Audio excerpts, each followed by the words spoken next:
it's psychology again. Like you care too much about what people think. That's why people in debt because they trying to buy things to impress people that don't really care about them. Right. And so when we got out of that, if you stop caring about what your neighbor thinks about you, your money's going to grow. Like I promise you, your money, your life, your financial life, your spiritual life, your self health is going to be like 10 times better because like we literally live our lives trying to impress people that really don't care about us. Yeah.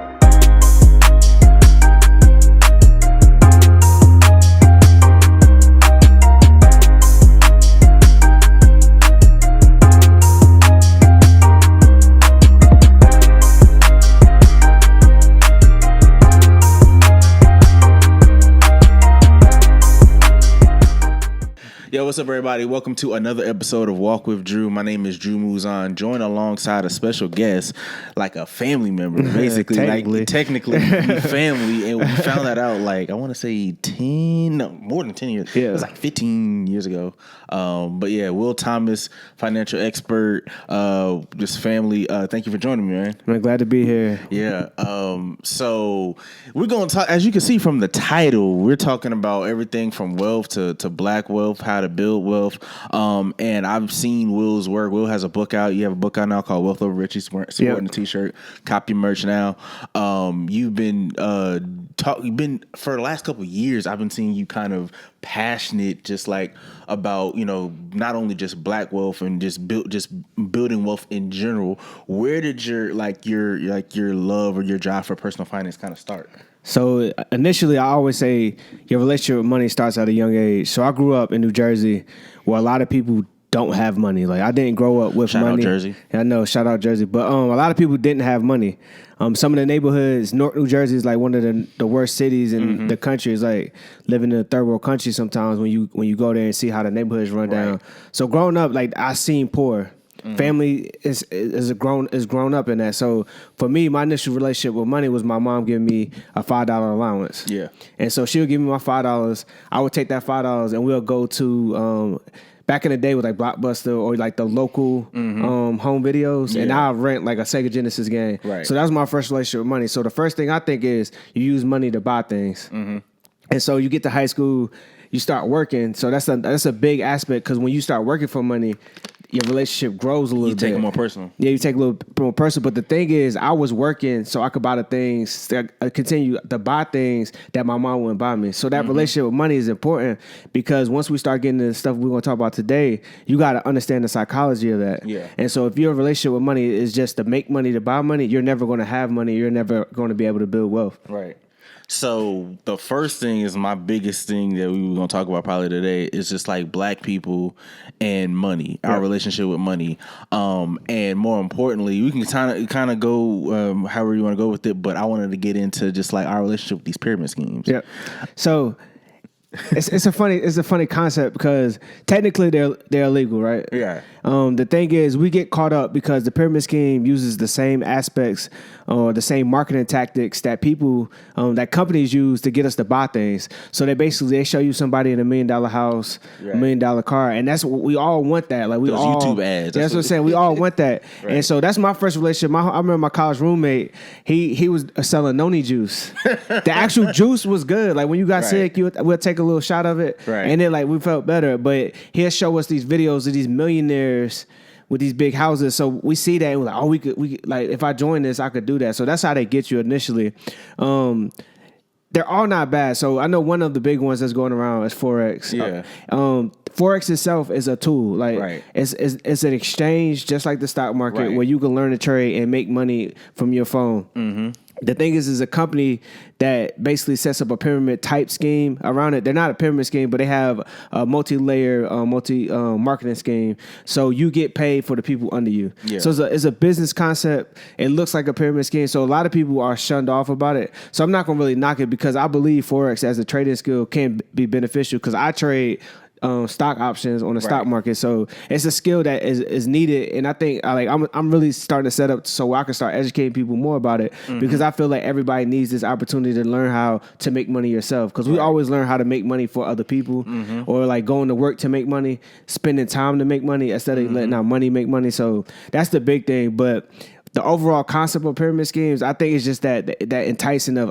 I could get rich quick. Yeah. And so that's why people jump in, and then they realize it actually takes work to do this. Yeah. And then they jump back out. Right. And so I think that's the biggest reason why black people jump in. Yeah. But it's all people, like all Americans are the same way because we built off of capitalism. Like we want big houses, nice cars, because that's what's shown to us. Yeah. So I think that's the biggest thing with the pyramid scheme. Like when I first in hearing about Forex, I'm like, I seen a post somebody said like you don't need to pay like the $235 that they're saying to actually trade. Yeah, you don't. So please burst that bubble for me. And so I'm the type, like I know how to educate myself. Like I always was an A student in school, so I know how to like take something, decipher it, and then apply it. And so for me, when I start hearing about Forex, my first thing is like, all right, let me learn about it. Quick Google search. You could go to babypips.com, and if you have the time and you have the ability like me to learn on your own, you can learn it. Like they literally give you a tutorial, like a full tutorial on how to learn how to trade and give you some basic concepts. The thing about I Am Academy that basically people call it Forex, but it's I Am Academy that is the main company, and they're not a bad company because they provide value. Yeah, they're providing value. It's just the pushiness of people trying to get the commission instead of saying like, and people like literally, I felt like if people just showed the results, they would get people right on their team. But we're naturally just shrugged off because I'm like, when you come in my DMs, like, that's it. Most people, that's like, the truth. like, why? And then you know, on my Instagram, I'm posting financial stuff all the time, so I always get 1 or 2 a month that hit me up like, "Yo, I know you're talking about like long term investing, but do you trade?" And then I'd be like, "Is it about Forex?" And I'd be like, "Yeah." I was like, "I already know about that. Like, I'm good. Like, that's not my cup of tea." Right. I know people that do it, and I know people that really love like the whole concept of I Am Academy. They do provide value, and the same thing. They provide like a community where you can kind of lean on people for advice. Right. So it's not all bad. Yeah, it's just you got to know it's not it's not a get rich quick scene. Like you can't like nothing in this world is like you gonna turn around tomorrow and just have $1 million and you ain't really have to put that work in. Yeah, it's like the fascination with it. Like I immediately like, bro, because they come in my DMs talking about something and you don't tell me. It's almost like a cult, almost a little bit because every single one. Because it's just the way. Like so basically, they're taking people who never sold stuff before, and so they're just.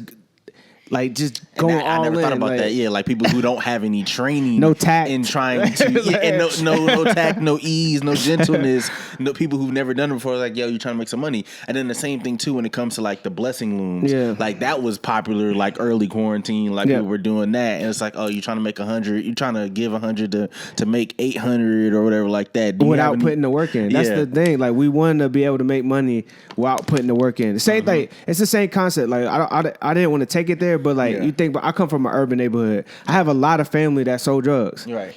The concept is I can make a lot of money without putting that much work, that much time and work in. So that's the main thing. And that's like part of our psychology and part of our heritage in America is because we we come from nothing. Right. And so we're trying to have something fast. So if I get an opportunity to make some money fast, I'm going to jump in. And that's the psychology a lot of black people have. Yeah. So like when it comes to financial literacy, I didn't grow up with like being like financial literate. And you talked about how your first like interaction with money was through your mom. Why is it important to start educating at a young age? Because the younger you are, the more chance you have of becoming a millionaire. The earlier you start investing and saving is the better chance you have at becoming a millionaire. A lot of stuff that we adults go through like debt, and trying to get rid of that, is that if they had the same financial advice that we're giving out today, they wouldn't be in debt. They would actually, instead of having debt, they would have wealth. Right. They have money. It'd be stacking more and not actually spending more. So that's the biggest thing, because when you start at a young age, you literally have time. That's what you literally need, time. Like I look at time and money as equivalents.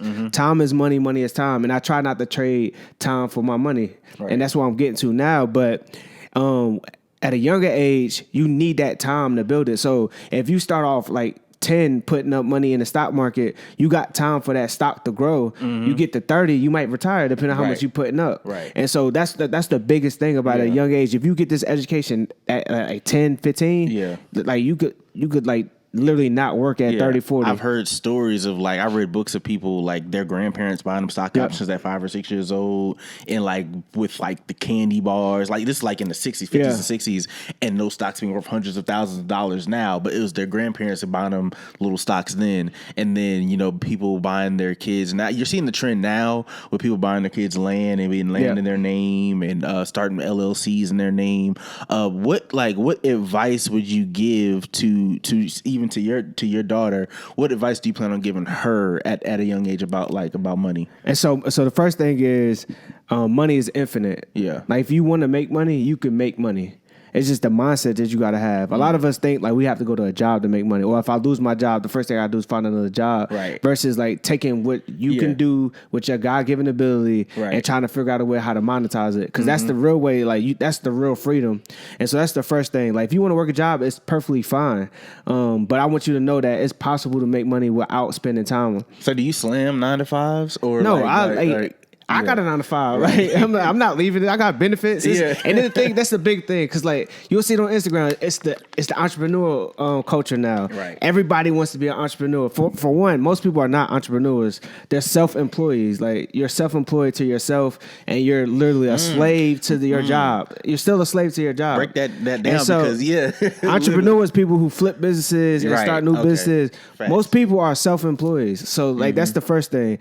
The thing about the culture is everybody's trying to be a self-employed. They're willing to take the risk like an entrepreneur, but they don't have the floor to fall or whatever. So they end up, if they don't make it, it's bad.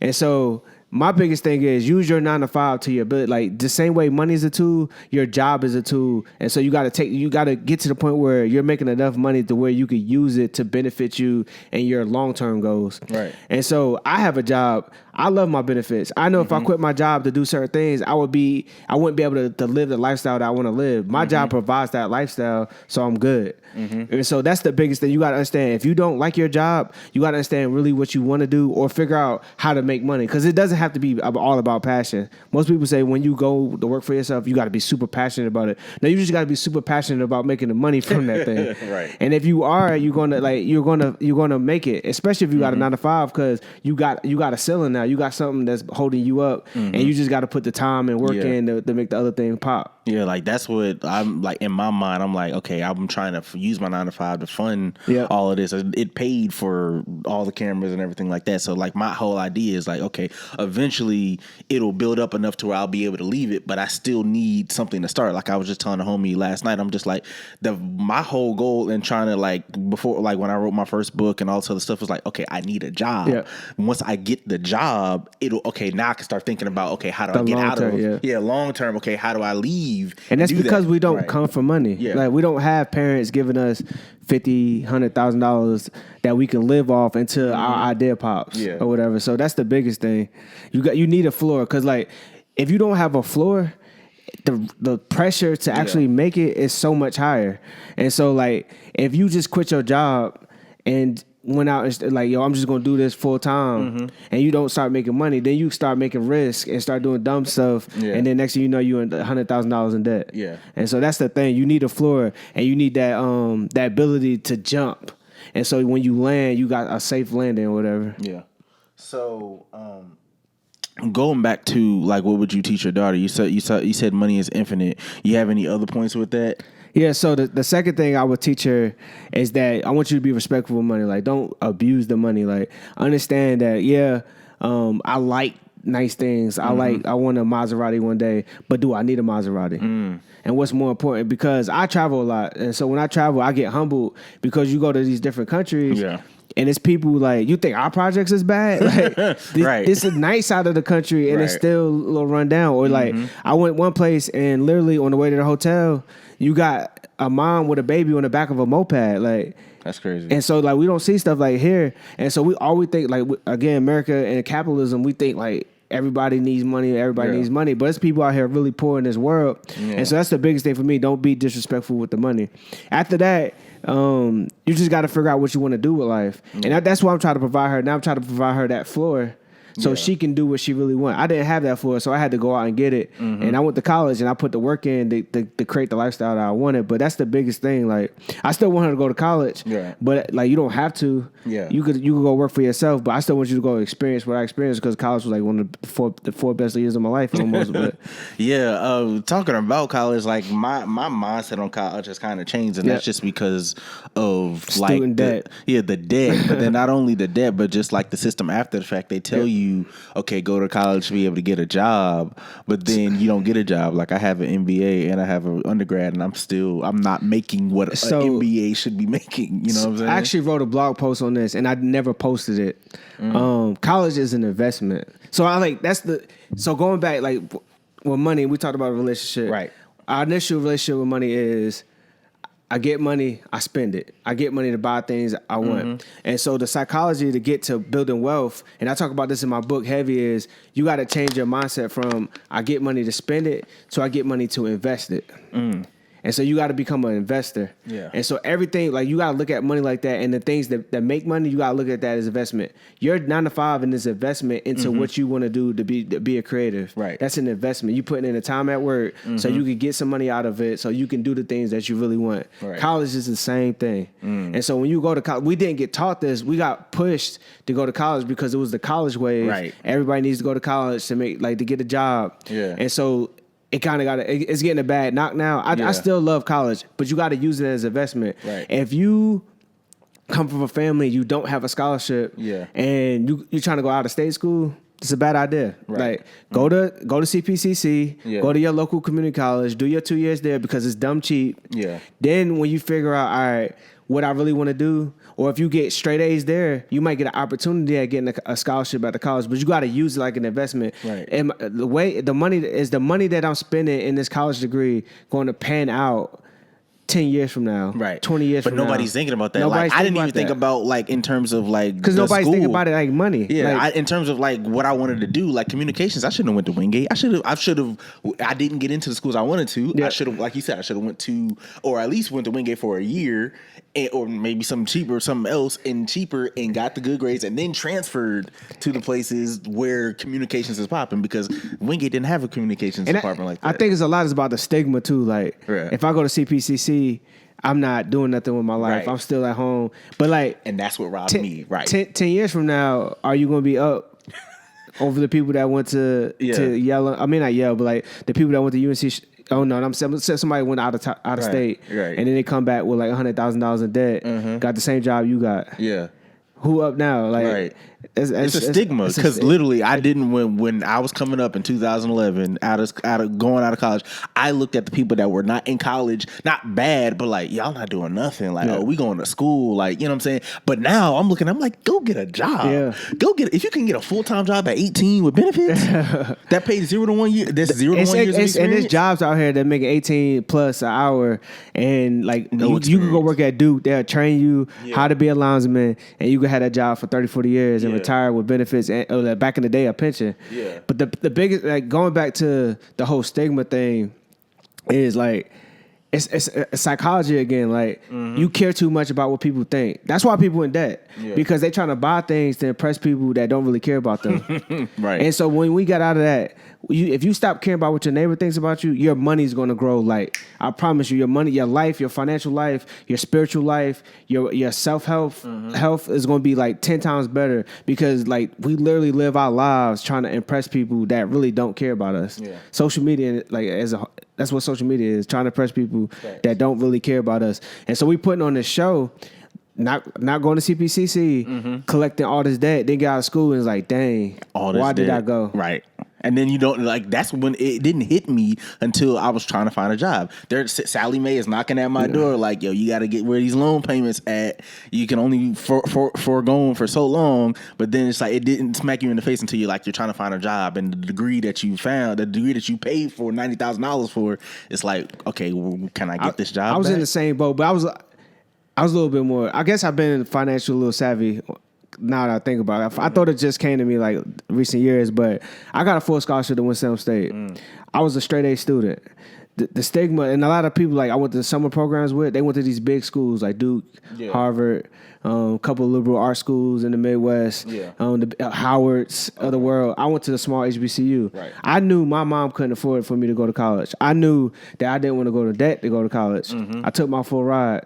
I end up on top. Like, we get to the same jobs. I'm working at JP Morgan. I'm working with people that got like, we didn't even graduated yet, and they got $50,000 in debt. Right. And we having conversation. I'm like, when I graduate, all my money's mine. Like, you know what I'm saying? And so that's like, you got to get out of that trying to impress people or letting people put pressure on you to make decisions, because at the end of the day, your finances is your finances, and you're going to have to pay them. Like, other people are not paying your finances. I think it's also too self-awareness, because I was talking to Dave. Dave was saying the same thing. Like, he had the awareness to, like, when he was doing all these junior achievement programs, stuff like that, like, the awareness of, like, where you wanted to go and what you wanted to do. I didn't have that. I knew I just wanted to go to college, have sex, and party and do whatever else. I didn't just enjoy the life. I wasn't thinking about the 10 years, the long term. No, I don't think we educate, like, the young people on the long term. We only see, I guess, maybe just the social media age that we in now, but we just only see that 4 to 5 years ahead. Like, okay, until we only see up until you're 21. When I get there, I'll figure it out. Right, and that's how it's always been. And with finances, you can't do that, man. You can't go a year and then be like, all right, I'm gonna figure it out. Right. Because then you still gonna be in a hole. Like, you still not gonna come out of it. And so it's all about budget. Let's talk about budgeting a little bit. I'm a big person in forecasting. I don't think like people should limit. I should only spend like 10% on this, 20% on that. But you really should look forward. Like, you should, like, if you got things in mind that you want to do 5-10 years from now, you got to start planning for it. So when you see them shoes, or you see them Jordans, or you see something at the mall, and you be like, oh, I really want that. You pull up that spreadsheet real fast, and you be like, all right, this is gonna knock me off my goal by X amount. So that's the big thing. But that kind of goes back to that. We don't do that. And when finances, it's huge. Yeah. If you want to build wealth, you got to look forward 10, 20, 30, 40 after I die. What my kids going to do, what my grandkids going to do. And that's how you build wealth. So how did you build that fortitude? Did it not happen until you got married where you started thinking or were able to, like, cognitively, like, think 20 years ahead? Or just, like, how did you build that discipline? Like, okay, I'm thinking 20 years ahead. So for me, it kind of came naturally. Okay. But I knew I didn't want my kids, like, so the biggest thing was to provide my daughter a lifestyle that I didn't have growing up. Right. I didn't, like, literally, this is getting a little personal. I cried the first time I cut grass. Ask me how old I was. How old were you? 22, almost 21, I think. I was working at JP Morgan in New York. It was between my sophomore year and my junior year in college. I lived with my dad down in South Jersey. I used to catch a bus from South Jersey to New York, like 2-hour drive every day back and forth. I cut his grass one Saturday, literally start breaking down tears, because I didn't grow up in the house. I never lived in the house until I was in high school with my mother and my stepfather. Same. But I did cut the grass there. But like growing up, if you didn't never live in the house, you like, yo, I would love to cut somebody's grass. Yeah.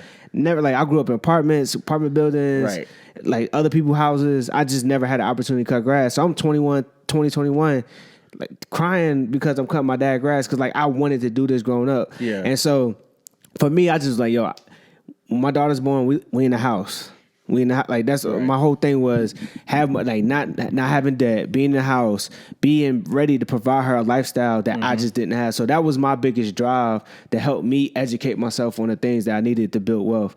And so that's where I got it from. Nowadays, you're going to start seeing people put it out there. I do it. If you want to follow my Instagram, follow me, because I'm sitting here every day putting out the information that I know, because I know people need it. That's why I'm here right now, because I know people need to hear this. Right.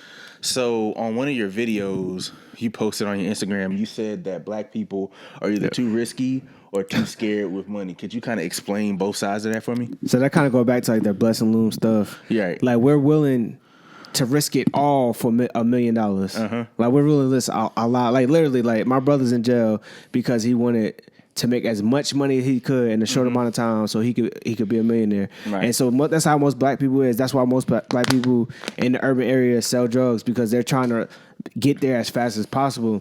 And so it's either that or we don't do nothing at all. Like, we just keep our job. We hold on to our money. We just put it in a savings account. We put it in the bank, and we're scared to take $1,000 and like put it in the stock market because we don't understand it. We're not educated. Like, we're just scared. So the biggest thing is you got to start getting educated to be able. That's why I said in the video, like, we got to educate ourselves on these things to make money because honestly, it's not that hard. Like if you know how to educate yourself, you know how to manage the risk. Mm-hmm. And so instead of playing a lottery, right, you actually managing your money. I never played a lottery in a day of my life. My grandfather, my dad every day. Like literally, if my dad took the money that he paid the lottery tickets and just put that in the stock market, he'll be up right now. Like up. Right. Like up like crazy. Like kick his feet up and be good. But see, why do you think we will play a lottery but not the stock? Because we don't know it. The lottery's in the neighborhood. Right. The lottery at the corner store. And you see it every day. You don't see like when growing up, we didn't see bankers, we didn't see people in suits. You don't see that. So that you are what you see. And so especially in the urban neighborhood where I grew up, like it's right there in front of you. The liquor store is right there. That's why people everything's in your environment. And so you gotta the biggest thing to building wealth is that you got to put yourself around people that's like-minded, that's going the same way you going. And be on the lookout because I got something coming that's going to be fire. Like we're going to build a wealth community together where we grow together and we all family. So be on the lookout. But that's the biggest thing. That's how you get out of it. Group economics. Yeah. And so if we got people to lean on, I'm able to teach you something. You're able to teach me something because we don't know it all. Like I know stocks. I know how to play that. You might know real estate. Somebody else might know another play. Somebody else might not set up a Shopify store and how to move product. And so if we all come together, we all know how to build. Yeah. And you don't it doesn't take much money to do that. And think about it. 200 people come together, put up $1,000. That's a house. Yeah, I seen there was an article that came out yesterday, right? Or two days ago. Somebody like 19 people bought some land in Georgia or something. It's group economics, and it doesn't take much money. The thing is, as black people, we want to get rich fast, and the other thing is everybody wants to be the boss. Everybody wants to be the head honcho, and so that's what really that. Today, that's what holding a lot of people back from kicking their feet up and retiring is because they want to run their business. They don't want nobody else to run their business. I actually went to it's a local group here in Charlotte that does business meetups. Okay. And so I went to go talk about money, and it was a guy there that has his own contracted business. I think he does housework, and he's literally he is the business. He's self-employed pretty much. He is the business, and he was just complaining customers need to understand when I'm busy. I don't have time. I can't answer, can't respond back to voicemails. And so younger people they're look, man, you got to be able to shed some of that off. Right. Hire somebody, or matter of fact, connect with another business owner so y'all two together can hire younger people, train them, and then now you scaling the business out. And so that's the problem. One, people are not educated on how to scale the business out to actually not have to do the work, trade time for money anymore. Right. The other thing is they want to be the man. They want everything to run the way they want it to run, and they're not willing to give. Yeah. And so that's my you got to give to receive. So you talked about earlier, little before we cut on the camera, we kind of talked about the fact that we will keep our money and we won't spend our money, but there's stock options out there. We're scared, because we don't know how to to play with our money. We don't know how to manage it. We don't understand that. We don't understand the stock market for one, and then we don't know how to manage it. And then the thing is, we're scared because our money could lose value at times, and so you're more scared about your $10,000. Say if you had 10 in the savings account, you're more scared that 10,000 is going to turn to 5,000 for a little bit and go back up to 10. Than just leave it at 10,000 in the savings account, because we worked and for it's growing a penny a day, or a penny a year, or something crazy $1 a year. Because you work for that. This is my money. I worked hard. I'm not I'm not willing to risk it. But if you educate yourself and actually understand the stock market, you'll understand that 10. It might go to 5, but then 3, 4, 5 years from now, it's going to be 15, 20, 30, 40. And so that's the biggest thing. That's why I'm out here doing what I'm doing, is because I want people to understand, prime example, coronavirus. Yeah. I started investing. The coronavirus happened. I started in January. Coronavirus, I didn't stop. I kept putting my money in. Right. I'm up $7,000. Yeah. That's crazy. With coronavirus, with the drop and everything, I'm up $7,000 because I educated myself. I understood what it meant to dollar cost average. Just put the money in monthly. Don't try to time the market. Just put the money in. The market goes up on average 8 to 10% a year. I educated myself. I understood it, and I was willing to take the risk. So are you watching it every single day? Because I'm I know. Yeah. So I heard you're not supposed to, right? When I was investing early in the year, I wasn't. now I kind of do because I'm playing a little short term game, and so that's what I know. You asked about what stock options versus stocks. Yeah. So it's a two different. Stocks is a part of a company. Okay. You have a share of a company, and as the company grows, your money grows, and so that's why it's beneficial to invest in stocks. My number one thing while people are listening to this is education. I'm not a financial advisor, so I can't tell you exactly what to invest in. Right. But my thing is get out of debt first. Right. That's the first thing. And then second, educate yourself on the stock market and safe ways of investing. Because some people think like, yo, I'm just going to buy Tesla. Yeah. And then tomorrow you're going to see. That's all I ever heard is like buy Apple, buy Tesla, buy Nike. I mean, it's strong companies, but 10 years from now, 20 years from now, do you want to take that? Do you want to have to sell your stocks, have to pay taxes on that? And then like, now what's the game? The idea is you're supposed to put up money, so much money in the stock market that when you want to retire, you just live off 4% of that. Okay. That's what a lot of people don't know. It's called a 4% rule. Okay. I'm going to stack up $1 million because I know I can live off $40,000 a year. Yeah. And so if I can stack up $1 million and live off $40,000, my money would never run out. Because the stock market again goes up 10% a year. Right. If you only spend it for that. Right. Yeah. You ain't got to work a day in your life again. So it's crazy. So you mentioned a little bit about like good habits versus bad habits just now. Could you kind of go into like good habits? What's a couple good habits of wealth building, and then bad habits? So I'm gonna start with bad because I want to get straight to it. Like cars.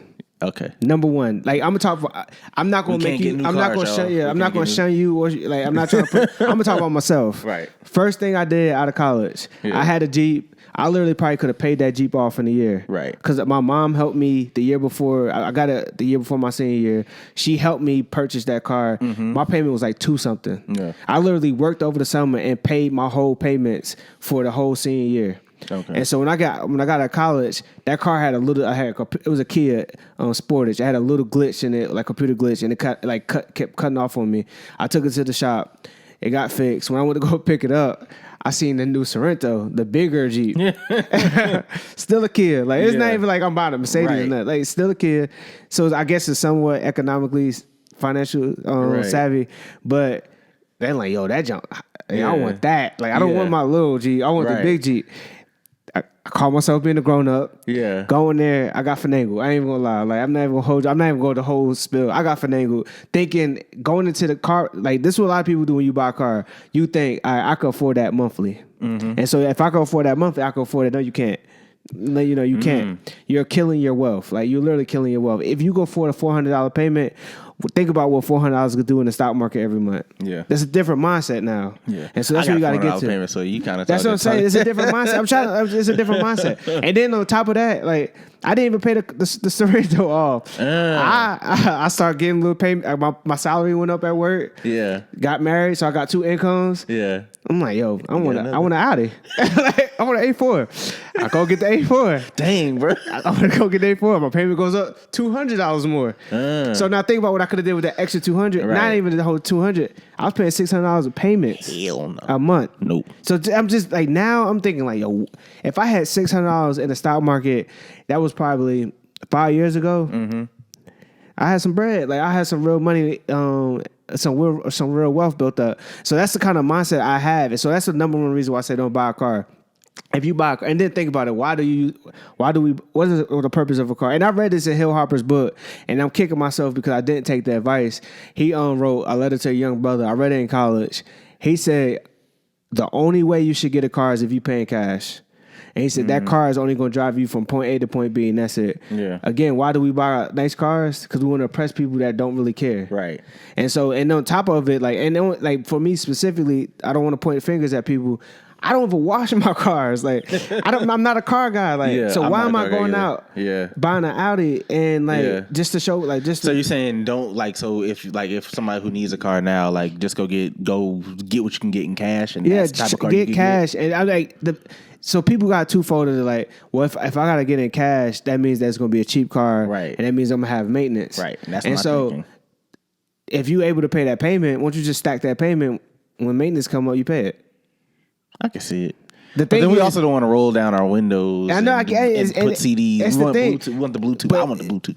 I don't know. The thing is, if you want real wealth, it's going to be some sacrifices you're going to have to make. You're going to have to make sacrifices somewhere. And so, like, I'm not going to say just don't buy the car you want. It's just sacrifices. So in the book, I talk about like how to budget, and this kind of going into I think the next segment. But in the book, how to budget, it's things called needs, and it's things called wants, and that's it. And so needs are if you don't pay this, it's going to hurt you financially. Your mortgage is a need. Your utility bill is a need because if you don't pay that, it hurts your credit. Right. Student loans is a need. The minimum at a minimum, pay your minimum because if you don't pay it, it hurts your credit. If you got credit card debt, pay your minimum because it hurts your credit. Those are needs. Anything that hurts you financially if you don't pay, that's a need. Then everything else is wants. But my biggest thing is people need to carve out a section at once called desire wants that comes next. And so my biggest thing, I like to travel. I pay tithes. That's another desire want. And then at one point, paying off debt was a desire want. I wanted to get rid of it as fast as possible. So now, once I got that rid of it, now the next thing is investing. I literally invest a ton of. If I told you how much money I put up a month, you would be like, "Yo, hell no." Like that's what I'm saying, because I realized that's how focused I am. That's how much I want it. Now, if I was different and I'd be like, "Yo, I want to pay tithes, I want to travel, and I want to buy designer stuff," it's okay. Like if you want to buy designer, it's okay. Just understand 20, 30 years from now, you might still be working. Right. And so that's a different mindset. It's okay to it's okay. Like it's literally okay to buy the things that you want. You just got to understand the consequences of that purchase. Okay. And so that's my thing. And that's why I talk about the book. If you want to, go get it. Like, if you want Giuseppe, go buy Giuseppe. There's nothing wrong with that. It has to be tailored to you. Yeah, it just has to be tailored. It has to fit your goals. Okay. And that's what most people do. They just spend money and they're not thinking about their goals. Right. And then they wonder why they're not hitting their goals. And so that's the biggest thing financially. You got to understand what you really want out of life and then map your finances and your budget and your lifestyle around that.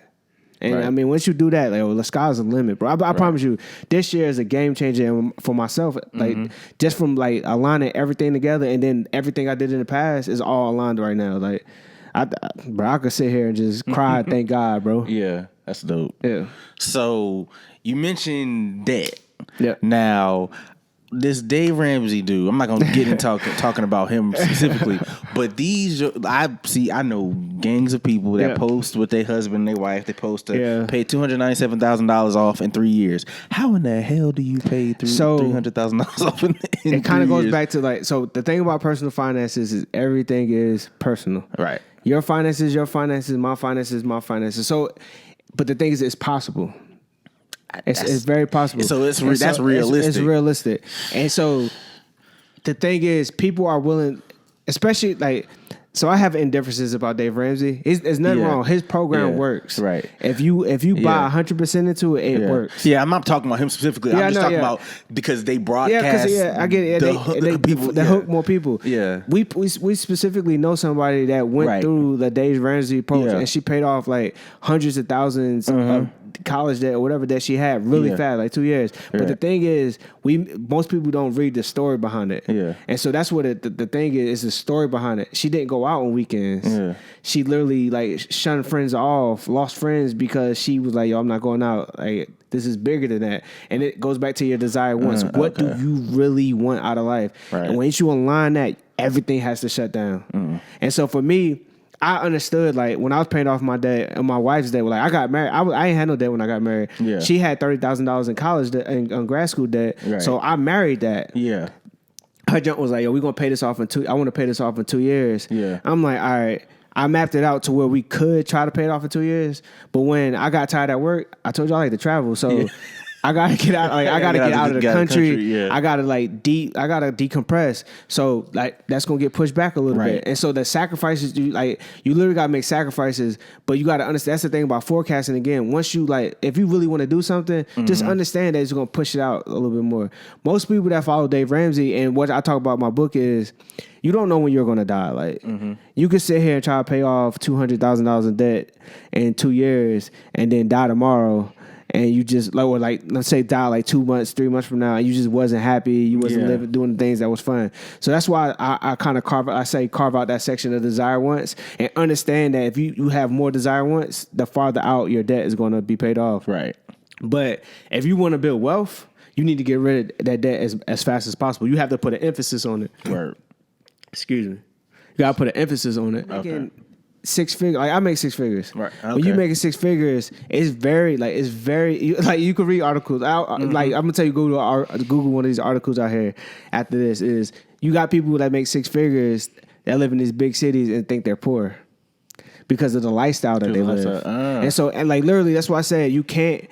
So the biggest game, I think you asked me earlier, what was the biggest game changer for me? Yeah. And I totally missed it. The biggest game changer was the year after I started working. I was in a technology program. I work in IT. Okay. So it was like a postgraduate program. Like we rotated for 3 years or whatnot. Mm-hmm. And so we had like this, the first year you go through like this 2-week orientation, and they had the actual CIO, the Chief Information Officer over all the technology. Yeah. And he talked to us. We had lunch together. And so I remember this like the back of my mind. This is where finances changed for me, because I just bought that car. Yeah. Made the bad decision. And so he said, somebody asked him, if you could do it all over again, would you do it? Like everything, like all the trials, tribulations, and just to get what you got. And he was like, sure, because he was like financially, and I don't know why he started talking about finance. He was like, financially, it wasn't no stressors. And was like, what you talking about? And he was like, after a certain amount of money he made, he never changed his lifestyle.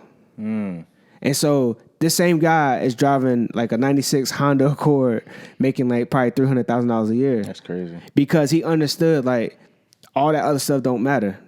You trying, like, literally going back, like trying to impress people that really don't care. So as your salary goes up, stop spending. Like, just because your salary goes up doesn't mean you need a new car. Right. Doesn't mean you need a new house, because you were good with the house you had before. Right. And going back, like going out of the country, that humbles me, because I understand like I have way more than what a lot of people in this world have. And so once you understand where to cap that at and just start enjoying life with what you have, again, sky's the limit with your finances, because your money is going to grow over time. Yeah. And so, because your skill set is going to, especially if you're adapting yourself, your skill set is going to grow. You're going to become more valuable. Yeah. So as your money grows, your lifestyle stays the same. You got a gap. What you do with that money? You invest it. You pay off debt. You do things with it. Yeah, I think it's just like with young people, I think we just want to spend. Yeah, we just want the new thing. And I'm like, I'm guilty of that too. But I always say now, like, I don't necessarily want to be a millionaire. I more so want to, if I could just have my bills paid, I can travel when I want to and buy. I like nice clothes. Yeah. And buy nice clothes and chill, I'm good. But the thing is, that's your thing. Like, you know that. Like, you got and you're willing to sacrifice making $1 million to do it. Yeah. And like, you willing to like, and they understand. You got to understand, like, you're willing to do this and work the rest of your life if you have to, just to provide that lifestyle. And that's the wholeness of it. Once you get that, you good. But most people don't. Yeah, have the same perspective. Most people want to buy nice things and be a millionaire. Yeah, most people want to not work. Yeah, and still drive a Mercedes. Like, it don't add up. You gotta have some work ethic. It don't add up. So you gotta make your finances and your plan match what you want out of your life 10 years from now. Not today, because today you're just running all over the place. But 10 years from now, do you still want to work? Right. Do you still want to work the job you're working at now? Yeah, exactly. Do you want your kids to be in a certain situation? Do you want certain things for your wife and your family? Right. And so when you start thinking about that stuff, you got to start aligning that stuff, because if you wait, you're going to get there 10 years from now, you're going to be in the same position. Right.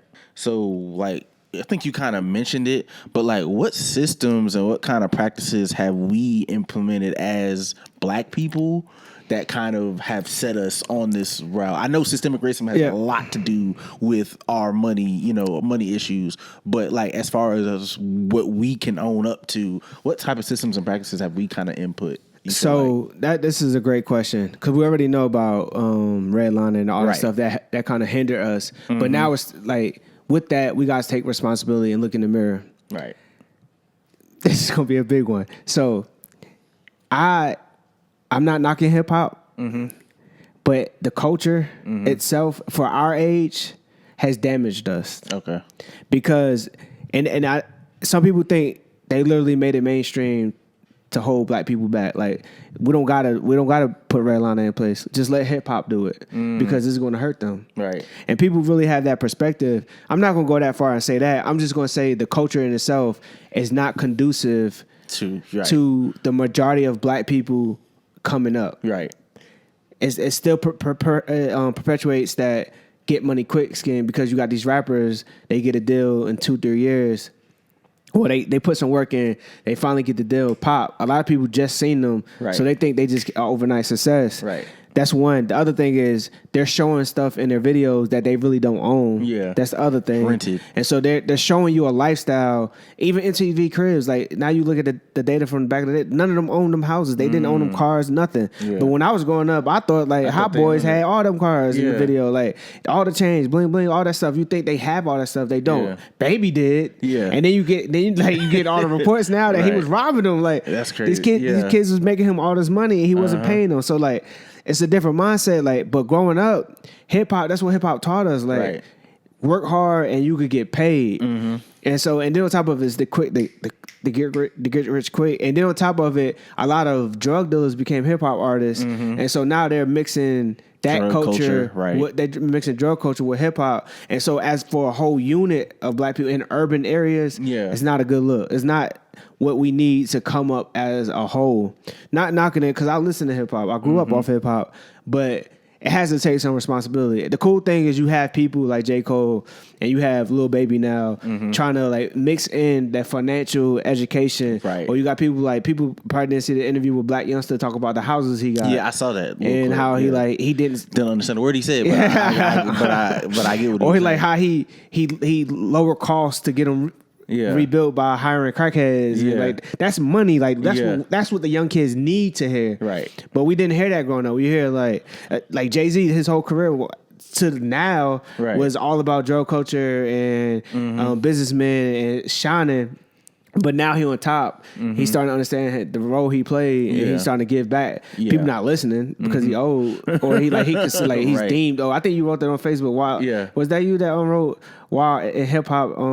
Somebody, I don't know if it was you. Somebody on Facebook wrote, "Why in hip hop? Why does hip hop have an age limit?" No, I didn't write that. And it was deep though. Like because every other genre of music, you could be old as dirt and still make another hit. Because I think hip hop is trendy. Yep. So you have to keep unless you keep your ear to the streets, or if you're in that 18 to 25, Because Future's old, but Future keeps his ear to the streets, so you don't know. You think he's 25 because he rap like he's 25. So getting into talking about like reparations and things like that. Do you believe? Do you see like the racial wealth gap being eliminated? So, do I think reparations should be paid out? It should have been paid out. Right. It should have been paid out. Right. I don't think they're going to be paid out because today, like, you literally can make a ton of money on your phone. Like, I literally was telling you before we started, I made $3,100 in a week off my phone. Like, so you had, and then like people, you got these young kids that's trading. You got young kids that's setting up shops on Shopify, making millions of dollars. It's opportunity out there if you apply yourself. But so we're not going to get reparations. I don't think so. So I'm not going to say we're not. I personally don't think so. But what was the second part of it? The second part was like, do you see that being? Do you see the racial wealth gap ever being eliminated? And that's what I was kind of tying in reparations. From a holistic standpoint, it's going to take. No, it's not, and it's not. Is you honest? It's not. Right. It's not. And it's not a color thing either. Right. It's rich versus poor. And that's the society, and in the society we live in is capitalism. Like it's people who have money and it's people who don't. The people who have money, that's where the policies, and they have the influence to affect the policies. So they're always going to have money once they have money. And then the people who don't have the mindset to know how to make money. And then from a whole standpoint, most people are not, because most people don't want to jump out of the norm.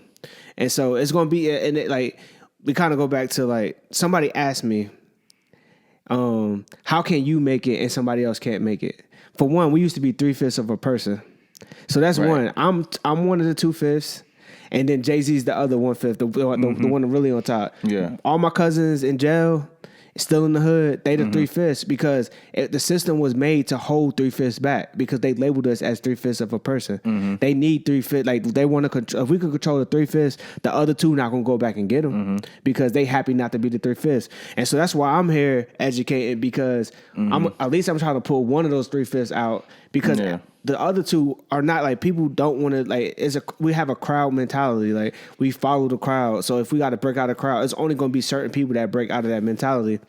Because if you don't see it, you don't know. That same thing when it comes to like full time. When it comes to like working, like the crowd. That's what I was trying to say earlier. The crowd is where everybody works. Yes. So nobody knows. That's the norm. Nobody knows how to not. Nobody sees. Nobody knows. Like you don't see somebody doing other than working. So in terms of you're earning your money, you don't think that your money can be earned. Concept it. You can't concept earning your money from a stock market or something like that because you never seen it. You're only the crowd is just getting their money from working a second job. Yeah. They don't say, okay, let me take a second job let me learn how to trade and do e-trade, stuff like that. Or learn a skill, period, that could pay me like. We just go get a second job. Yeah, we just go get a second job because we know that's going to return money. Right. We don't know if the stock market is because we're not educated. And that, it's a big thing. Like education, it will set you free. Regardless if you're trying to make money or not. Education will set you free from a mental standpoint. And so that's the holistic. Like I'm just thinking about where I grew up at. Yeah, you don't see too many people. Yeah, you see nice cars. My father from Newark. I've been in Newark. Yeah, like you see nice cars, but guess who driving that? A drug dealer. Like so they thinking like I gotta sell drugs to get out of this neighborhood. I gotta play basketball. because they see it constantly. Right. They don't see people walk around in suits unless they go to church. Right. They don't see people. Sitting on $1 million, living in a house in the hood, because most of them old people, sitting on $1 million, right? Like, especially the ones, especially when factories were present in that neighborhood. Right. The people that worked 40 years at the factory, they can retire and sit because they got $1 million in pension, and so they don't. But nobody's talking. Like even in the family, like.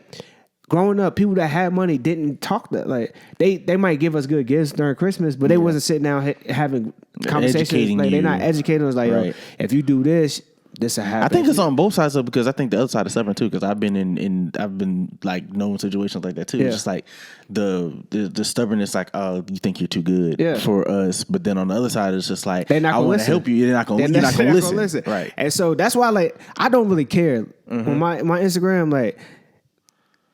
I try to post a lot to kind of educate people. I need to probably post more, but I really don't like. I don't care what you think about me. I'm really into my wholeness as a man. Like they say, it took Jesus 30-some years before he could start doing what he needed to do, and I feel like I'm in that point. Like I don't care. I'm going to post my wins. I'm not trying to stunt. I'm trying to educate you, so you can win too. Because I never seen like when you posted the little picture earlier. I'm like, dang, I ain't never seen that much money. Like somebody posting that like in an account or whatever. Like I've never, but it's good for black people to be able to see that. If you can see it, right? You like, if he can do it, I can do it. I can do it. Or it's like if somebody that looks like me, can do it, I can do it. Right. And that's what we need. And that's what that's why like my favorite podcast, Earn Your Leisure. Like you got two black guys that were in a classroom, took that same concept, and now they're taking it worldwide. Like it's the dopest thing I've ever seen. Right. Because like they're literally educating people on concepts that they would have never heard about because they wouldn't Google about it because they just don't know. Right. It's on the internet. You could Google it, but if you don't know what you don't know, you don't know what to Google. Yeah. And so that's the biggest thing for me is to give back, and that's why this shirt. It's just a shirt. Like I stopped selling them. I was like when I was selling this shirt, I was trying to figure out how to make money. The moment I stopped doing that is when I really understood what this brand is supposed to be. Right. And that's what I'm trying to build next is I'm trying to build that community aspect. Right. So we could all because that's what you need group economics to where we all come up. Yeah. We're not leaving 3/5 behind. Yeah. We're gonna go with that's the 3/5. How you sell the shirts. Yeah, that's how in the long run. That's how you sell a shirt. And then on top of it, like I'm not gonna sell a shirt for me. Let me. All right, I'm gonna help form the community. You pay for the community to be around like-minded people. I'm gonna teach you how to pay for your membership. And then on top of it, I'm gonna spin back up my Shopify store. Y'all help promote it. I'm gonna give y'all the money. Right. Like we're gonna split the money because I can't sell this by myself. Right. And I think that's the biggest thing too with wealth is black people get money. And they don't go back. Yeah. Like they want all the money. They want to be the billionaire. Like so, all right. I didn't think we was gonna get to this, but Kevin Hart's documentary. Okay. Yeah. Okay. I'm like before that. I was like Kevin Hart's funny. I read his book and I was like, yo, Kevin Hart's that dude. Cause like I love reading biographies because we see the overnight success, and I even watched him from like Paper Soldiers all the way up. Yeah, right. Like, Same. and so I seen the growth, but even Paper Soldiers was just a small glimpse in all the work that he put in to get with. So he deserves every dollar that he makes. Like literally, he deserves every dollar. The thing about the documentary that threw me off was he just was on go all the time. This on like the same entrepreneurship, like on go. I'm trying to be a billionaire, and then the accident happens, and you would think like, all right, I'm gonna slow down. This is God telling you to slow down. And I think I don't know him personally, so I don't know where he at now. But I honestly think he did slow down because he not doing what he was doing before. He was like on go on 1,000, trying to be this billionaire, and then like it was messing up his relationship with his friends and all that stuff. That's what I see with the baby now. Yeah, so that's what I'm saying. So what you look at that on go mentality, he's like perpetuating like I'm gonna lose it. I'm gonna lose it, but not even that. He's not willing. He just want to make all the money he could make for it. Like he says, for his family. It's not for you. It's for your ego. You're boosting your ego. Like you're trying to die a legend. Right. That's basically when you're trying to become a millionaire, you're trying to die a legend. Because most millionaires or billionaires, the ones that really just like have a good product, like Tesla or Amazon, those are great products. They weren't really trying to like. Their mindset was, I'm going to be a billionaire one day. They're just like, I'm trying to make a great product.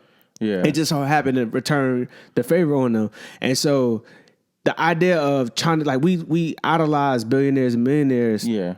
Because we want that or whatever. And we think like it's a status symbol or whatever.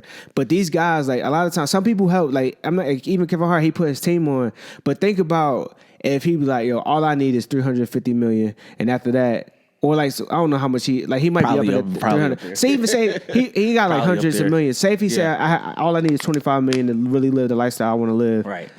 I'm gonna start dispersing my wealth out. Right. Now we bringing people up. Right. That's how. But like, I think it's also too like a comfortability. Like, okay, I hit 25. What 50 look like? Yeah, but who cares? Like at that point, you're trying to impress people that you're around. So like, of course, when you make more money, you're gonna have friends who make more money. Right. And so you're gonna put yourself in circles where you're gonna be in the middle. You're gonna have friends behind you, and then you're gonna have friends on top. And so if you don't really care what people think, I know my role, so I'm just I'm gonna be happy in my role. If I get there, cool. But my thing is, I'm trying to bring my friends up. Okay, right. And so that's the mentality. That's how we come up as a whole. As we got like Candace, I don't know how we going deep now. Candace Owens says black people, and it kind of hit me off because like I understood her points. Like I'm not gonna sit here and trash her. I'm sympathetic to people's opinions. I try to listen and then decipher for my own self. Right. But she lost me. The interview was bad that she did. I mean, not the interview, but the post she did because she tried to destroy a man that was dead. That's wrong. But she said one thing that kind of hit me, and I kind of thought about it for a couple weeks.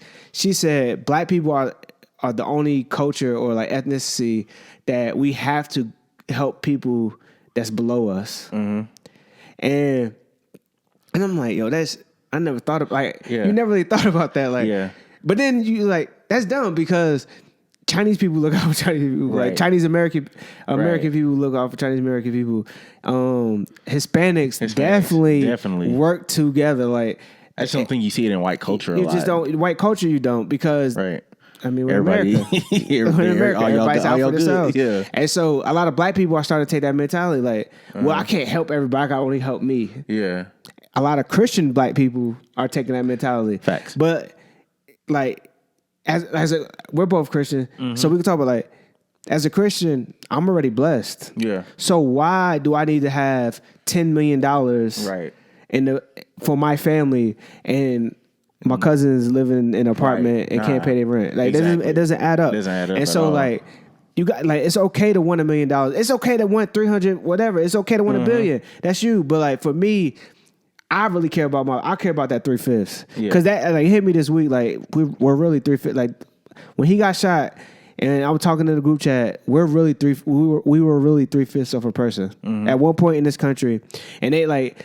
It still is. You could just see it through policy and law now, not necessarily like like it's not blatant, but it's still there. And and for some white people in America, it's a mentality for them. Like they don't know no difference. It can't blame it all on them.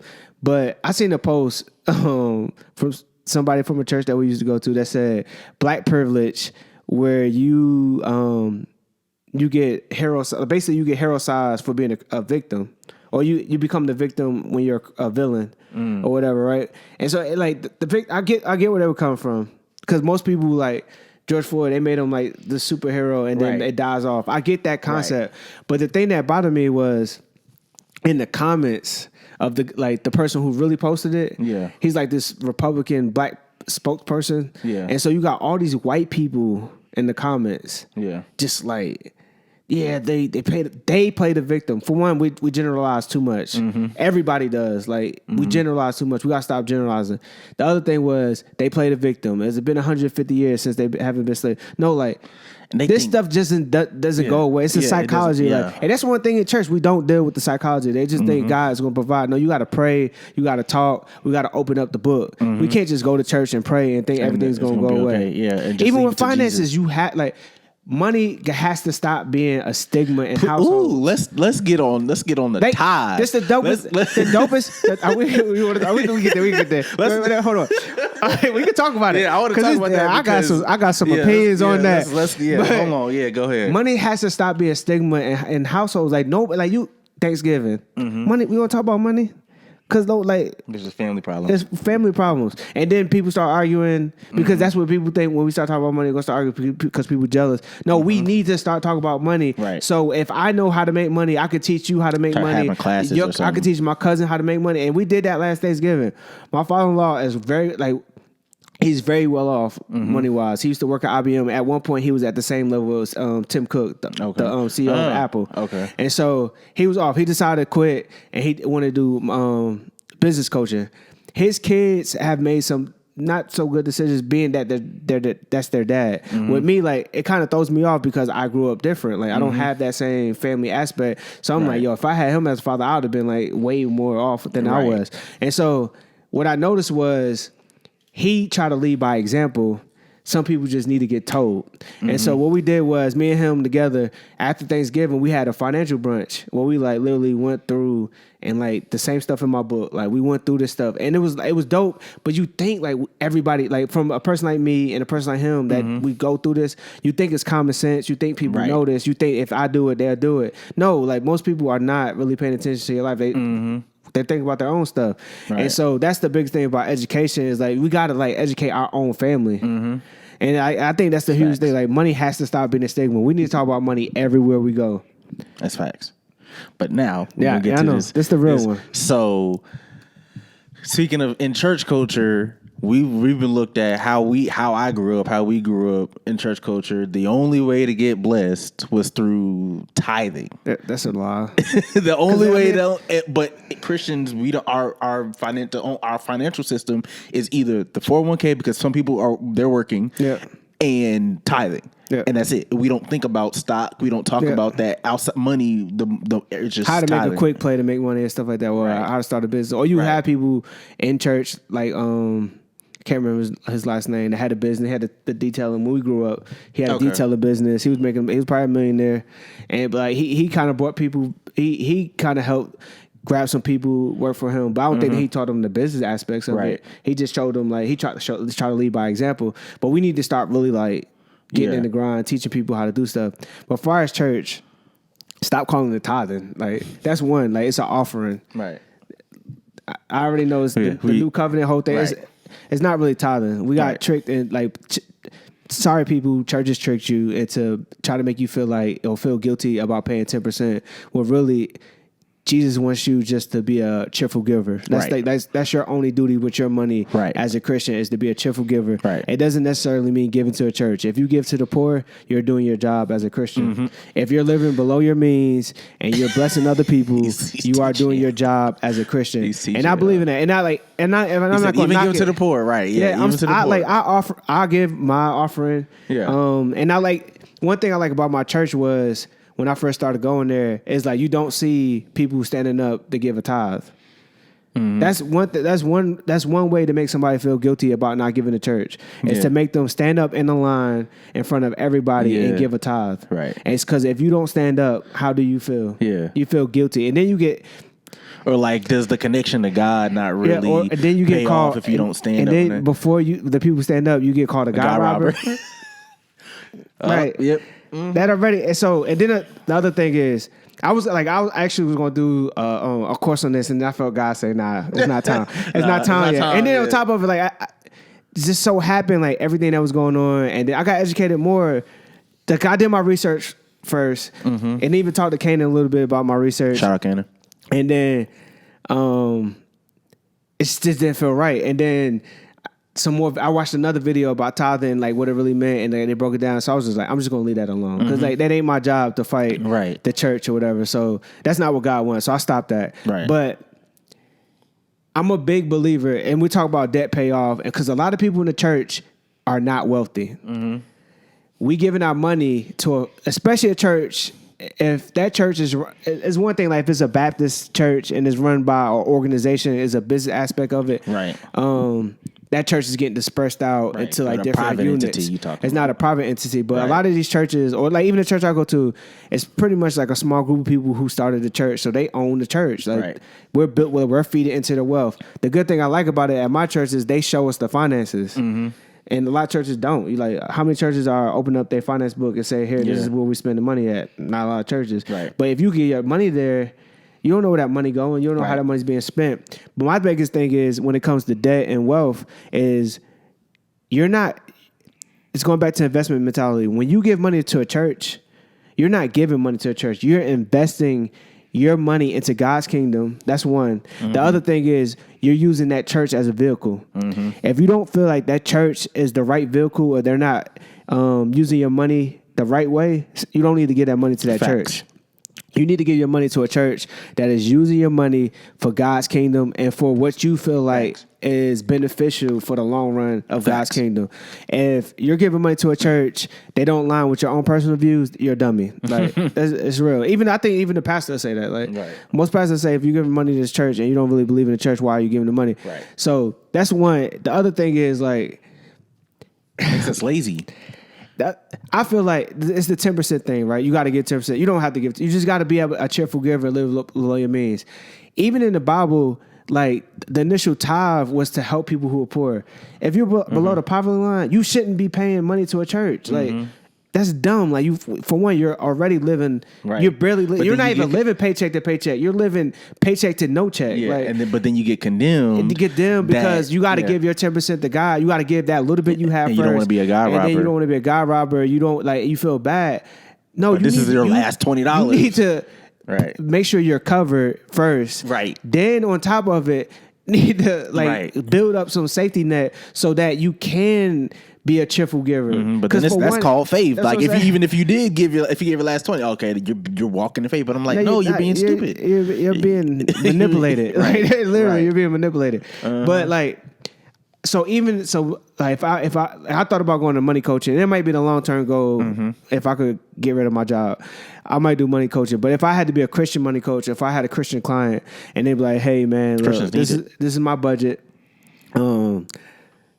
This is what I had," and I felt like the budget didn't have a lot of cash. They were a little cash that we would call cash poor. Like they don't have an access of cash after their like utilities and needs or whatever.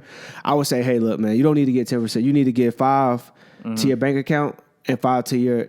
And if you want to give 5 to church, like you should never be giving more money to the church than you're giving to yourself."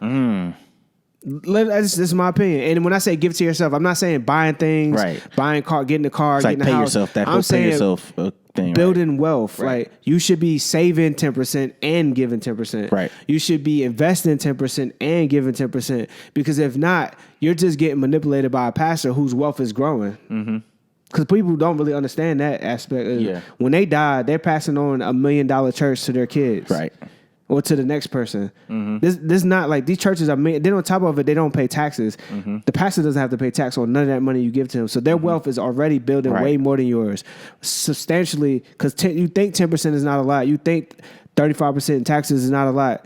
Over 20, 30 years, That's like $1 million. Right. It's a whole bunch. That's a lot of money. So you gotta like, and it's not any knock on any pastor or anything. It's just you have to understand. You have to educate yourself. A lot of us started like I grew up in church, and so I have friends that don't go to church, and they'll say like, or they went to church and they kind of they're more like spiritual, and it's okay. Like I don't knock anybody, right? But they're that way because they grew up in church and they feel like we only go to church because we grew up in church. Mm-hmm. And like me and you both know, like it took you to leave the church to get your own relationship with God to really be like, yo, I'm really a Christian because I experienced God. Right. But a lot of people grew up in church. Yeah.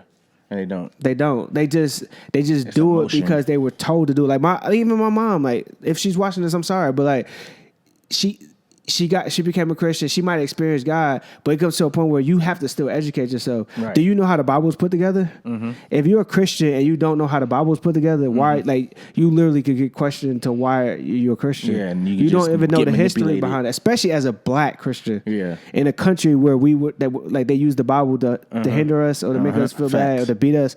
You have to educate yourself on things, even if it tugs your spirit a little bit. Mm-hmm. I think the education is key because how can you defend your Christianity if you don't even know how Christianity was started or how the Bible was started? Like, and because people will say like the Bible was used for a lot of evil, and it's true. Right. When it's that good, you can use it for good, and anything can be used for good or evil. Right. And so I think it's big for people to. Cause I literally watched the YouTube series on it. I think it was a History Channel YouTube series on how the Bible was put together, and then it blows your mind because you could then. I had a question. I had a conversation with a fellow person I used to go to the same high school we went to, and we were just talking about how like we got shunned for questioning the Bible. Yeah, when the people in the Bible question God all the time, like the people that he blessed question him all the time. So my thing is like we don't like none of us was born when the Bible was created. Mm-hmm. Do we say it wasn't ordained by God? No, I'm just saying like we. If you're a human, you know anything that God gave to man, we messed it up. Yeah, literally every man in the Bible, something that he gave, they kind of messed it up. They fumbled it a little bit. Everybody. And so, to that degree, could the Bible be used to manipulate people? Yeah, we see it today. Yeah, it's the same concept. So a lot of people believe the Bible was formed. A lot of people that are non-believers believe that the Bible was formed to kind of control people. Is it true? It might be true. I still believe God is things in the Bible that help you benefit out of life. If you look at the negative of everything, as you're going to be negative. I think the Bible is a tool to a path of life that God wanted you to have. Right. And you just got to follow the path. Is everything in there correct? I don't know. Yeah. But I know if I do the good things of it, I'm going to be good. But a lot of times we don't educate ourselves. We follow a pastor, and then when the pastor get caught in the affair, you just look bad, everything bad. So that's the biggest thing. Another big thing is we give all this money to church, right? Literally build up the church, which is just a building. Because we can have church anywhere. We can have church right here. Right here. We're having church right now. Like my spirit touch your spirit. When we talk about God, we're building. We're growing. So this is church, literally church. We give all this money to the building and to the family of church, and they're not providing anything back. Like we're giving our finances, but they're not financially educating us. I don't think churches believe in it. I think they just want to stay spiritual. But I'm like, back in the day, I heard stories that they was involved in everything. You know, like if you're not providing your people a means of how to become better financially, why are you taking their finances? Like you're literally robbing them of an opportunity to grow. I can see what you're saying about that. I honestly believe like every church that takes money needs to be pouring back into them financially, not just spiritually. You need to be teaching people how to handle their finances. I go to church that does. I actually spoke at an event where they pulled me in. My campus pastor said, "Yo, I want you to come talk on this live," and it was dope. Like. People grew. Yeah. People bounced off ideas off people. People got to know each other. People understood money didn't become a stigma. That's the other thing. In the church itself, money is a stigma, but when it comes to tithes, it's not. It's not. It's not. Right. And so that's my biggest thing. I'm not knocking tithes. I pay, like I said again, I pay my tithes. I pay my 10%. I even give more sometimes. I bless other people, but I understand that my money is an investment, and I see the fruits of my investment. Right. And if you see that, it's perfectly fine. Like most people say, I know I understand what my church is doing, but like some people just give blindly, just because they they don't know. They got guilted into doing it, or like something really, really bad comes up and they don't want to stop giving because they don't want the spigot to cut off. They want that guiltiness. It's even to the point where like I've heard somebody say, I got to go to church because I don't want to be the one during coronavirus. They be like, where is Miss So and So? Yeah, is she living in the spirit of fear? Yeah, or I've even seen somebody saying like, tithers have been good through the entire pandemic. I'm like, fam, I don't give every single week. I've literally, once I learned the concept of giving over like tithe, like learned the concept that we were free from the actual tithe, I gave less and I got blessed more. I got blessed more, not tithe, like when I was tithing, I would say, oh, they pay for me. Oh, it's because I tithe. Yeah, it's not. It's because somebody blessed you. Yeah, right. And it's just like God blesses you just period. But like that didn't like. That happened more when I stopped looking at it. Okay, weekly. Okay, you know what I'm saying? When the Holy Spirit leads me to give, I give. But like that's the whole concept change for me. The other thing is, you heard like the gospel of prosperity. Yeah. The same person that I went to high school, she put me on. She had me watch a documentary on Netflix. They even trashed my pastor. Gospel. They even trashed my pastor in the documentary. Yeah. But it was eye opening. A lot of times stuff is still biased, but it was still eye opening because that documentary is mad I grew biased. up listening to all these pastors that they was like killing, and so a lot of people don't know they preaching the gospel of prosperity. Anytime a pastor or a preacher gets up and say, I gave this. And then God bless me. That's prosperity. Like it's not I do and He returns. Like He's going to bless you regardless. And if everything was so tied to you blessing the church or blessing other people, why are there millionaires that are atheists? Yeah, the same principle. It's the same non-believers principle. Because like their blood, like they have all this money.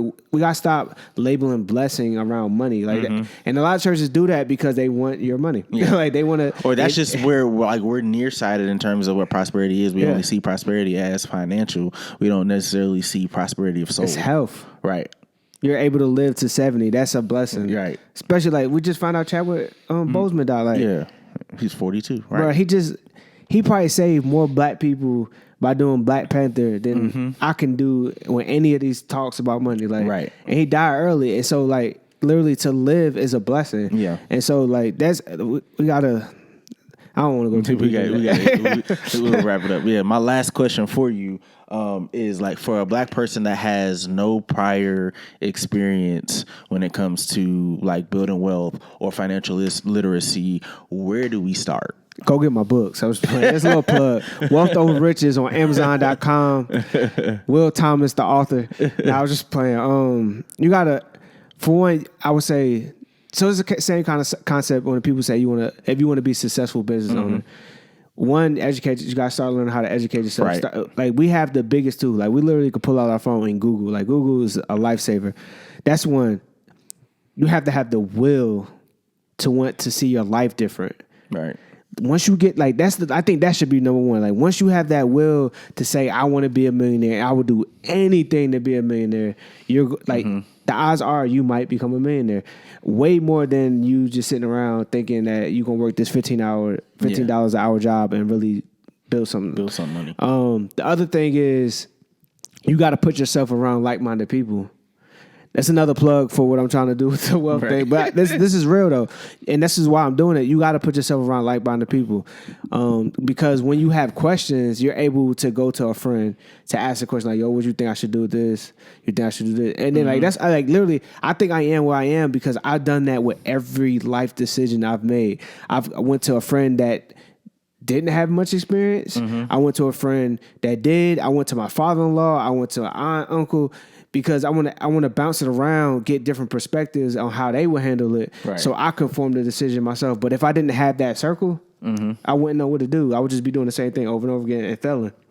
So once you put yourself around like-minded people or find yourself a mentor, then you can start forming a game plan there. But if you don't got that in your circle, you don't know what you know. You don't know what you don't know. Right. And so that's the biggest thing. But again, go get the book.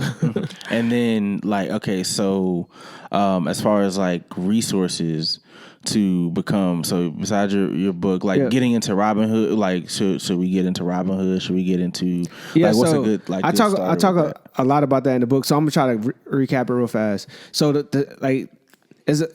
I can't remember how many steps in my book. I think it's 11. So you got 11 steps. First is you want to find income as fast as possible. Second is you want to build a small emergency savings account. So before finding income, you want to have the psychology. You got to change your mind. You can't just money is not a tool just to spend money. Money is a tool to freedom. Like it could buy you time when you don't have to spend time anymore, like time making money anymore. So you got to understand that and become an investment mindset. So once you change your mind, second, you got to save like a small little savings account for the emergency, like $1,000 to $5,000 depending on your lifestyle. Right, $1,000 should cover most things, but if you driving a Benz, you might need $5,000 because you just don't know if you want to keep the Benz. Third is before that you want to like cut things too, like you want to budget something, really understand what is your desired wants, and then start cutting things out of your life. I don't have cable, like. Yeah, I don't plan on getting cable. Like I don't have cable. I cut cable like 5 years ago. I don't need it. Like for one, I barely watch TV, and even when I was watching on DVR. Like it's no point in paying all that money. And so you got to start looking at things that you spend money on. Like, is this really providing investment back into my life? Because every time you spend money is an investment. Right.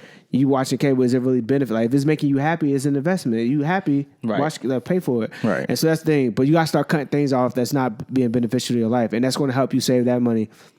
Once you get that first emergency savings, now you want to pay off debt. Get rid of it, shed it.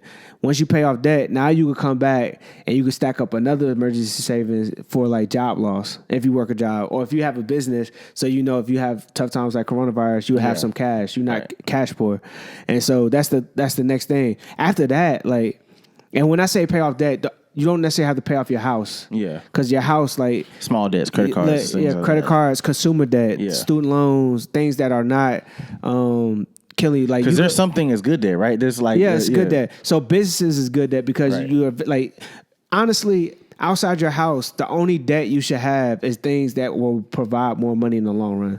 If you're going to go into debt that's going to make you more money by going into debt. Right. A house is an example because it's not a fast way of doing it, but if like especially in Charlotte specifically, because homes are not that expensive. Now, if you're living in New York and Cali, a house purchase is not the best thing because you're spending like millions of dollars on houses. You're never going to pay that off. Right. Where you could just be living in an apartment and be stacking the rest and then eventually not work anymore. But in Charlotte, a house is still a good investment. In a couple of years, we don't know what it'll be like. Right. But a house is a good investment because it's growing. Like the value of your house is growing. Yes, are you putting a lot of money into the loan? Yeah, but in the long term, it's still making you money. Right. Versus a car, the second you drop it off the lot, it loses value. Right. And, so that goes into assets and liabilities and whatnot. And so that's the thing. But get rid of the consumer debt, then start investing. After you start investing, like all that money, just invest. Live the lifestyle you want to live to a degree, but you want to put as much money up as possible. So the day that you just want to kick your feet up, you can kick it up. Right. And that goes back to what I said earlier about the 4% rule. If you don't know about it, Google it. Like I promise you, it will blow your mind. I plan on Googling it. It'll blow your mind when you say like, all I really need is $1 million and I could live off $40,000 the rest of my life. Most of us work a job for $40,000 a year. Yeah. And so if you could find a way to make $1 million, you literally don't have to work a day in your life again, and your money never runs out. Then that money goes to your kids, and it just never runs out. And so when I learned about the 4% rule, I was like, "Yo, it's time to shake some things up." Yeah. And so that means you gotta be ambitious too. That's the biggest thing. Most people are not. Most people are comfortable with the lifestyle they have, but yet want the things that the other people have. But if you're ambitious about what you want and you really willing like to go grind to get it and work 8 hours at your job and then come here and do your set and do this with me, like you're ambitious about it, you're caring about this. So that's the same thing with money. You got to be ambitious about it. You got to care about your finances if you really want to make a change. Right. Well, I appreciate you coming in here and dropping all these gems. I hope y'all watched the entire episode. Please watch the entire episode, the entire hour and 25, because he dropped gems on gems on gems on gems. I appreciate you coming by. If you could shout out your social media, shout out where we can get the book at, and where everybody can find you at. Yeah, so Instagram @_I am Will Thomas. If you're interested in the building wealth community, go subscribe at my website, IamWillThomas.com. And then the book is a link on my website. Also, if you want to go straight to Amazon, Wealth Over Riches, Escaping the Paycheck Cycle by Will Thomas is on Amazon. I promise you that book will change your life. I have people, like, the biggest thing for me is, especially when going through a rough week, and somebody texting me and be like, yo, I finished the book, bro. Yeah. I loved it. I read other finance books, and you really broke it down and just had a conversation with us. And that's what we need. We need it to be broken down to be able for us to be able to digest it. Yep. Yeah. So this was another episode of Walk with Drew. My name is Drew Muzan, joined alongside Will Thomas. I thank you guys for watching it. Be sure to like, subscribe, comment, whether you're watching this on YouTube or listening to this on Apple Podcasts and Spotify. Until next time, peace out.